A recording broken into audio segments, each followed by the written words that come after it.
It took me 6 months to get my first Birkin, but it took me 5 years to find this.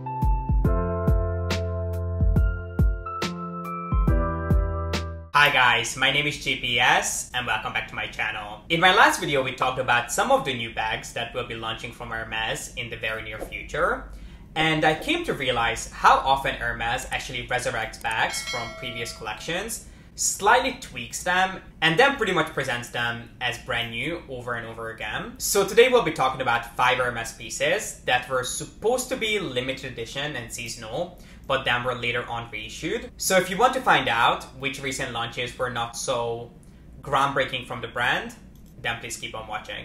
The first bag that I wanted to bring your attention to is the Kelly Depeche briefcase, which is a bag that was extremely popular in the early 2000s. And what's very interesting about this bag is that this was one of the, if not the very first true interpretations of the Kelly bag that was offered directly in their men's collection. If I remember correctly, this bag was originally available in size 34 and 38, but it was quite an interesting mix of different design features. I feel like that Hermes wanted to play it really safe, and they just originally took the body of the bag from, I guess, their archive. They just took a very traditional men's briefcase and they ended up slapping the Kelly lock closure on top of it, which I feel like just doesn't really make a lot of sense. I don't think that those two design elements worked really well together. I guess back in the day, they weren't really sure whether they would have a market for the Kelly bag among their men's clientele, and they just wanted to make sure that they can sell these bags. And they even changed the Kelly lock slightly. If you look at the pictures of the original Kelly Depeche, the lock had these additional kind of holes added to it. So you could expand the bag or make it a little bit tighter in case you don't want to carry that many things around. But at the same time, it was just an odd way of altering the bag. And I don't think that the design features and the design elements that they added together in this bag really worked well together. But thankfully, the bag was re-released last year in size 36, which I think is the perfect size for a briefcase. I think they really knocked it in shape. It looks so much more refined and streamlined.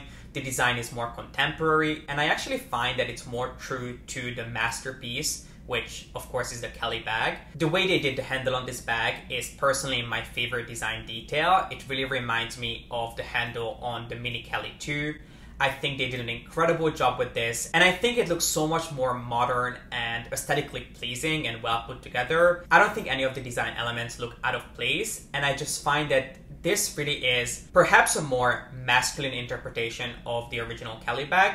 So personally, I'm a big fan of the new Kelly Depeche. It's not something that I would add to my collection because I'm perfectly happy with my regular Kellys and I'm not really someone who would carry a briefcase around. But at the end of the day, I think they did an incredible job updating the Kelly Depeche, and I really have to applaud them for that. The next bag, in my opinion, is the most creative reiteration of the original Birkin, which was originally released in 2009 and then was later on brought back almost 10 years later in 2019. And the bag that I'm talking about is the Shadow Birkin. If you have never seen this bag before, it's a truly stunning and iconic piece. It was originally designed by Jean-Paul Gaultier when he was leading the Hermes creative team. And what's really interesting about that is that if I think back to Hermes's history, while I'm a big fan of their heritage and of course I love where the brand started, I think their most iconic period in time was when Jean-Paul Gaultier was ahead of their creative direction. Because if you think back to some of the most iconic bags ever released by Hermes, obviously other than the original Birkin and Kelly, pretty much all of them were designed by Jean-Paul Gaultier. Whether you think about the So Black Birkin, the Shoulder Birkin or Kelly, even the Teddy Kelly, and obviously the Shadow Birkin that we're talking about here, they were all designed by Jean-Paul Gaultier. So for me, that was probably the most interesting time in Hermes's history. I think so many incredible, unique, and rare designs were born by the genius of Jean-Paul Gaultier. So it's just a little bit of Hermes history. But in case you have never seen the Shadow Birkin, it is a really minimalist approach to redesigning the original Birkin. It has absolutely no visible hardware, it has minimal stitching. It's quite an interesting bag to look at from the far because if you just see it walking down the street, you wouldn't necessarily know that it's a piece by Hermes. It just looks like a plain tote bag. But if you have a closer look, you can actually find that every single characteristic design feature of the Hermes is present on the bag. However, everything is embossed into the leather and everything is kind of invisible. It almost looks like just a shadow of the hardware, which makes a lot of sense considering that it's called the Shadow Birkin. But it is a really, really interesting piece that I think a lot of people appreciate. I think it's mainly loved by their men's clientele. It's perhaps because it was released in larger sizes. I think originally it was only available in 35 and 40. And then when it was brought back last year, they only brought it back in, again, I think size 35 and maybe 40. But I was honestly really surprised that Hermes brought this bag back because it's not like they really had a purpose for it. It's not like people were talking about it or anything was going on in terms of trends that it would have been a great time to bring it back. Unless they maybe brought it back for its 10-year anniversary. But I was really surprised that it got reissued. And it was only available in 2 different colors in Swift, whereas the original bag was actually not made of Swift. But it was really popular when it came back last year, as I mentioned, I think mainly among their male clientele. It's personally not something that I would ever consider picking up because my favorite part of the Birkin and the Kelly is the really intricate hardware that they use. I mean, their hardware is unmatched. It's truly the best quality that I have ever seen on any luxury item. So for me, it would really not make much sense to pick up the Shadow Birkin. But in case you like the simplicity of this design, keep an eye out because Hermes might bring it back again. Next up, let's talk about one of my absolute favorite pieces ever released by Hermes. And if I'm trying to think about what item was most difficult for me to find from Hermes, it would definitely have to be this one. And the piece that I'm talking about is actually not a bag, but it's the So Black Rodeo bag charm. This particular piece was originally launched, I believe, in 2010. And I suspect, it's not a fact, but I do suspect that these were inspired by the So Black Birkin and Kelly that were brought out by Jean-Paul Gaultier around the same time. And I personally wasn't the biggest fan of the rodeos until later on when I first discovered the So Black version. And when I first saw this, I went on an actual hunt to find this. Every single time I was in a different country or even in a different state, I called every single Hermes store to see if they had a black rodeo in stock. I literally stalked every single resale website. I was on eBay all the time looking for this. But what was really crazy about these is that after they were launched, they completely disappeared. No one knew if they were ever going to be back in stock. So these pieces sold for nearly $4,000 on the resale market, which to me is absolutely insane if you consider that these usually cost between $400 and $500-600, definitely not more than that, especially back in the day.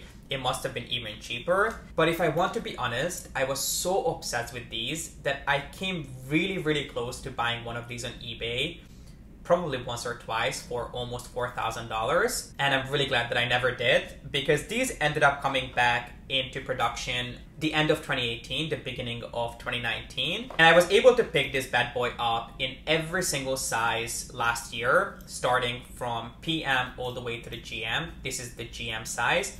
And if you want to find out more about my rodeo collection, I'll have a video linked up here. And I'm due to do an updated rodeo video, so stay tuned. That should be coming up in the next couple of weeks. So this is personally one of the most valued pieces in my collection. And it's not really because of the price, because at this point, considering that they're back in production, you can probably pick these up for maybe 2 or 3 times of the retail price from a place like Fashionphile. But this piece took me almost 5 years to hunt down, whereas my first Birkin I was able to get in about 6 months. So just the fact that these were so hard to find and I was able to get every single one of them, I'm just really grateful that I have every single one of these in my collection and I would never part ways with any one of these. Next up is a bag that I personally really like, and I did toy with the idea of picking this up, but when I was able to try it on in store, I realized that it's not really proportionate on me. I'm quite broad-shouldered and this particular bag is quite narrow, so when I put it on, it just didn't look great. It almost looked like I was wearing a child's backpack. And I just gave it away. I'm talking about the Kelly Ado backpack. I'm sorry guys, I hope you learned by now that if you want to hear very accurate and beautiful French pronunciation, this is not really the channel. But the Kelly Ado backpack is one of my absolute favorite re-releases from Hermes. It's a piece that was first introduced in the late 90s, and it was in production until the early 2000s. But at the time, the Kelly Otto backpack was not what it is today. While that design did have obviously the capability to be worn as a backpack, I think it was more of a formal design, whereas the Kelly Otto Backpack 2 that you can buy nowadays is much more casual. The original design was so much more boxy and, as I mentioned, more of a formal take on the Kelly bag. And it did have these straps that you could use to put it on as a backpack that I think was made of initially canvas. It looked a little bit more boxy and structured. And it also featured a top handle, which in my opinion was a really weird feature. It just kind of looked out of place. But thankfully, when they brought back the Kelly Otto 2 a couple of years ago, they gave it a complete facelift and they made it look much more casual and contemporary. And I think it went through quite a few different changes. The first change, which I think is the biggest one, is the fact that they removed the top handle. They also made the bag available with leather straps as well as canvas straps. And they also made the bag a little bit more narrow, which I'm not happy about because I feel like if it was a little bit larger in size, it would have looked better on me, but that's quite selfish to think about that. But it did help the overall look of the bag that it was made a little bit more narrow, because it means that it also looks good on people who are a little bit more petite, whereas the original version could have been a little bit more overwhelming. This item was originally reissued in more soft and more supple leathers like Clemence, and I think it looks absolutely stunning. It's just a great, casual, effortless bag. One of my friends owns it in, I think, a taupe or a tan, and it looks absolutely incredible on her. So if you have always loved the Kelly and the Birkin, but you felt that it was a little bit high maintenance for you or not really practical, then I think the Kelly Otto is a great bag to look into because it's just a very cool, effortless, but still very chic way of wearing an Hermes bag. And last, but most certainly not least, let's talk about my personal favorite bags in my collection, which are my Mini Kelly 22s. If you have been watching my channel for a while, then it's going to be no surprise to you that I'm the biggest fan of the Mini Kellys, the Mini Kelly 22s. And the 2 stands for that it's the second edition version of the Mini Kelly 20. I have a couple of videos on my Mini Kellys that I'm going to have linked up here. And I do talk about the fact that it was reissued, I believe, in 2016. And it went through a series of changes from its original version, which I personally really appreciate. So I don't want to go into too much detail considering that you guys might have already seen me talk about this. But I still wanted to mention a couple of the biggest changes that the Mini Kelly 22 went through. I think the biggest difference between the original Kelly 20 and the current version is the fact that it went from retourne to sellier, which essentially means that the original version was stitched on the inside of the bag, whereas the new version has visible stitching on the outside. And what it really means from a consumer's point of view is the fact that retourne bags tend to be seen as more casual and more slouchy, whereas sellier bags tend to be more structured. So the biggest difference was obviously the fact that it went from one type of stitching to another, but it also went through a series of changes when it comes to its size and proportions. If you look at the original Kelly 20, it was much larger in size, and it's actually a lot closer to the Kelly 25 and Kelly 28. Whereas if you put a Kelly 22 next to a Kelly 25 and a Kelly 28, the jump is actually quite big. I don't think the 2 bags are really comparable in terms of what they can carry, the way they look.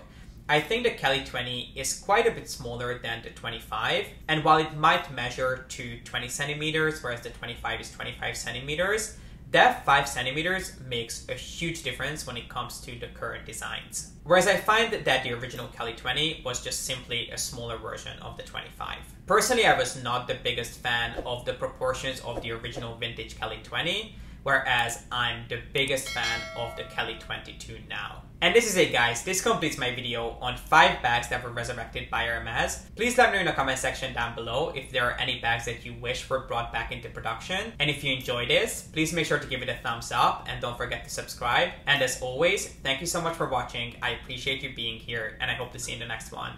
Bye.